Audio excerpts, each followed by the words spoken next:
Hey, salut! Épisode 7 de la FDG et aujourd'hui on va attaquer la narrative préférée des managers de fonds, notamment BlackRock, les Real World Assets, avec notamment la tokenisation de l'immobilier. On va s'appuyer aujourd'hui sur le protocole Realty. Allez, c'est parti!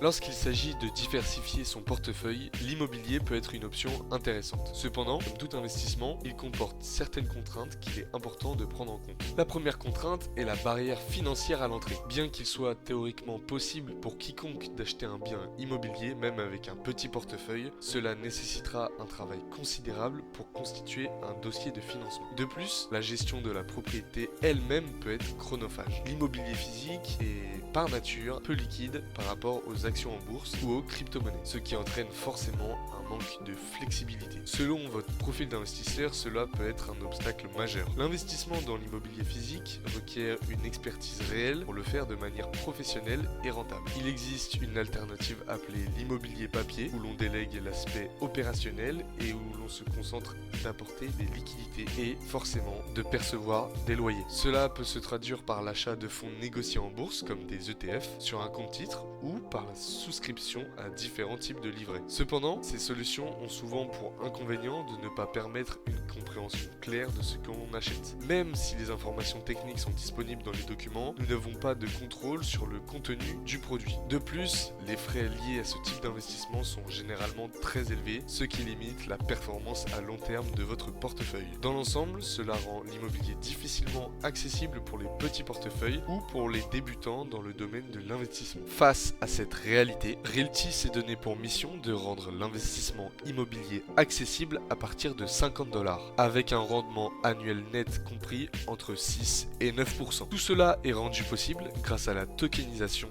sur la blockchain. La société derrière la plateforme achète des biens physiques immobiliers aux États-Unis dans le monde réel grâce à une loi locale reconnaissant les security tokens comme des parts d'une société. Il est donc possible d'acquérir des fractions d'immobilier. Pour chaque bien immobilier proposé à la vente sur la plateforme, une société à responsabilité limitée est créée. Cette société à responsabilité limitée devient directement propriétaire du bien et chaque utilisateur de la plateforme achète en réalité une part de cette société. Ce mode de fonctionnement garantit une indépendance entre chaque bien et même dans le cas extrême où la maison mère de Realty ferait faillite, les avoirs des investisseurs ne seraient pas mis en danger. Il est important de noter que l'achat d'immobilier tokenisé sur Realty nécessite un processus de vérification KYC obligatoire lors de l'inscription. La plateforme offre une place de marché où divers biens immobiliers sont mis en vente. La plateforme se distingue par sa transparence. Par exemple, les rendements annuels affichés de 9% doivent être considérés comme nets car toutes les charges et éventuels frais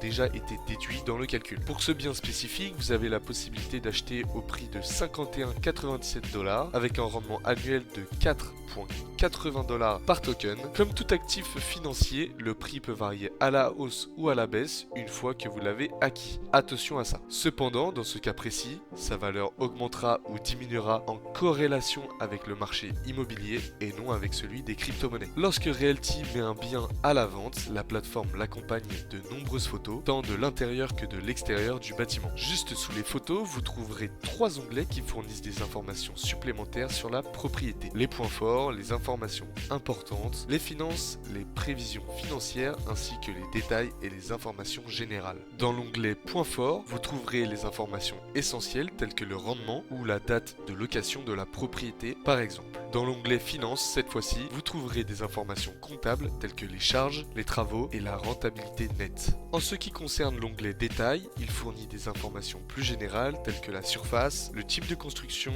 et le système de chauffage utilisé.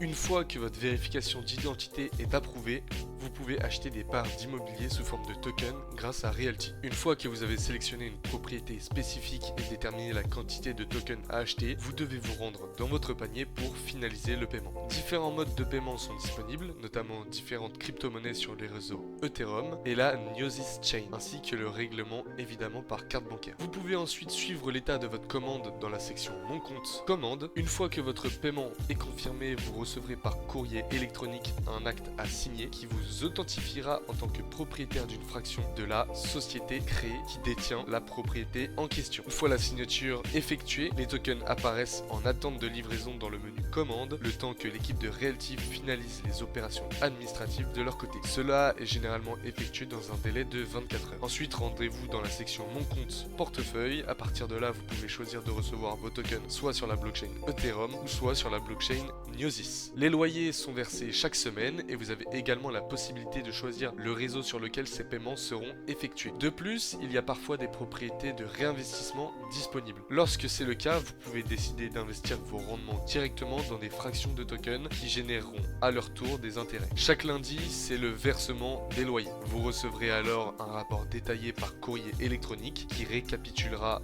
l'ensemble de vos rendements en fonction de vos avoirs en possession. Désormais, intéressons-nous à la vente de ce token Realty. Si vous souhaitez vendre vos tokens, vous pouvez le faire en utilisant l'option Vendre vos tokens dans le menu supérieur. Realty, le protocole, propose de racheter jusqu'à 2000 $ d'actifs tous les 10 jours ouvrés, moyennant évidemment des frais de traitement de 3% au total. Dans sa documentation, Realty explique également comment vendre vos tokens via des plateformes décentralisées telles que Uniswap. Cependant, cette méthode de vente peut entraîner une importante glissade de prix en raison d'un manque de liquidité, ce qui peut entraîner une perte de valeur par rapport à la première méthode. Désormais, nous allons pousser le bouchon un peu plus loin grâce à la DeFi en tentant d'améliorer nos rendements en prenant le moins de risques possible. Cela est possible grâce au RMM de Realty. Voyons ça ensemble.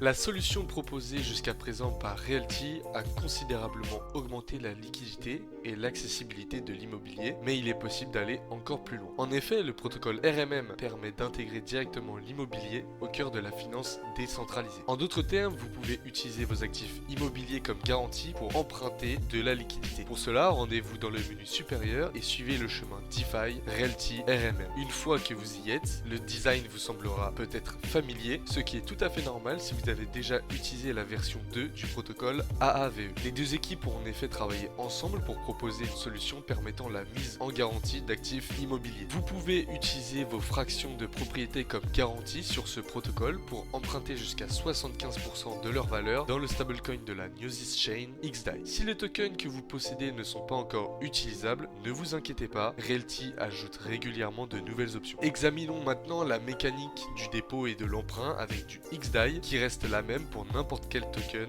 Realty. Il vous suffit de cliquer sur déposer dans la barre de navigation supérieure. Une fois que vous avez effectué le dépôt de votre collatéral, vous pouvez désormais emprunter de la liquidité sous forme de XDAI. Pour cela, rendez-vous dans l'onglet emprunter du menu supérieur. De cette manière, il est possible d'emprunter jusqu'à 75% de la valeur de votre collatéral. Comme sur AAVE, la santé de votre emprunt est représentée par un facteur de santé, Health Factor. Celui-ci doit rester supérieur à 1, sinon cela entraînera une liquidation et une pénalité sur le montant que vous avez déposé. Le tableau de bord vous offre une vue d'ensemble des liquidités que vous avez déposées et empruntées. Bien que cet exemple utilise XDAI, l'intérêt principal de cette plateforme réside dans son utilisation avec le token Realty. Grâce à cela, vous pouvez en effet lever de la liquidité pour par exemple acheter d'autres tokens de la plateforme et ainsi créer une boucle vertueuse. Cette méthode permet d'augmenter considérablement le rendement annuel moyen par token. Prenons un exemple plus concret pour détailler cette stratégie. Comme d'habitude, on va passer sur mon tableur. C'est parti.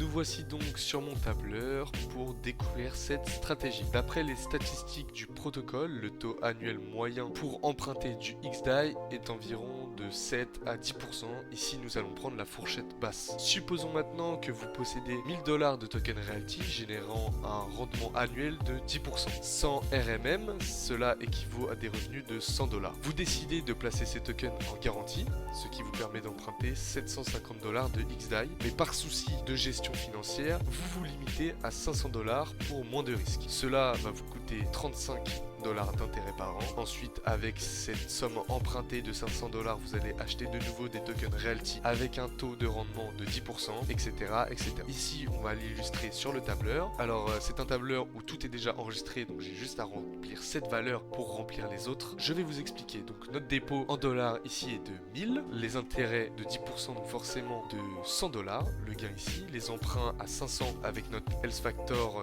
de 0,75, je vous rappelle, avec un emprunt à 7%. ici on a pris la fourchette basse pour que vous compreniez le mécanisme derrière tout ça. Un emprunt à 7%, donc attention, les intérêts sont payés sur la somme empruntée et non pas sur la somme déposée. Donc ça fait 7% de 500. On peut considérer cela comme la moitié du dépôt, donc ça ferait 3,5% de pénalité. On va pas rentrer dans des maths très compliquées, je vous rassure. L'étape 2, puisque nous échangeons nos 500 $ empruntés en de nouveaux tokens Realty, ici notre nouveau dépôt sera la somme déposée initialement plus l'emprunt, donc 1500 à 10%, puisque le token Realty rémunère dans cet exemple fictif, je vous rappelle, à 10%.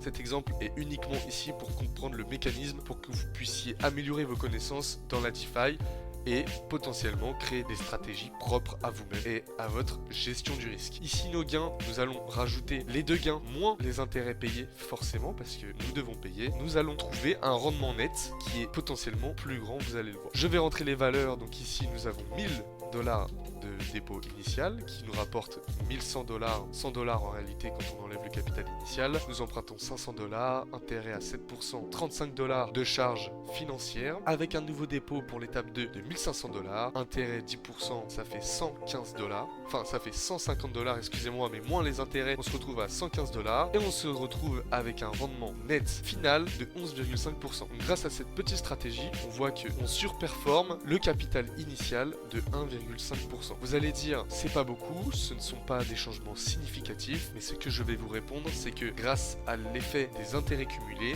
ces 1,5% peuvent littéralement se transformer en x10 dans 30 ans, dans 20 ans. Et vu le risque que nous sommes en train de prendre, qui est vraiment très faible, je trouve qu'une surperformance de 1,5%, c'est quasiment gratuit. À vous de voir selon votre gestion du risque, votre aversion au risque. En tout cas, je vous le rappelle, ce contenu est purement éducatif, vous pouvez vous en inspirer. Attention, cette stratégie nécessite de surveiller votre facteur de santé, votre health factor, même si en raison de la faible volatilité de l'immobilier, il diminuera de manière plus raisonnable en cas de baisse par rapport aux crypto-monnaies. C'est ici que je vous laisse, on va repasser du côté montage, c'est parti.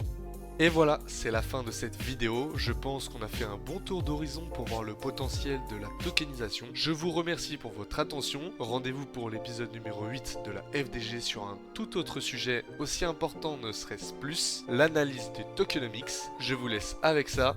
Allez, salut!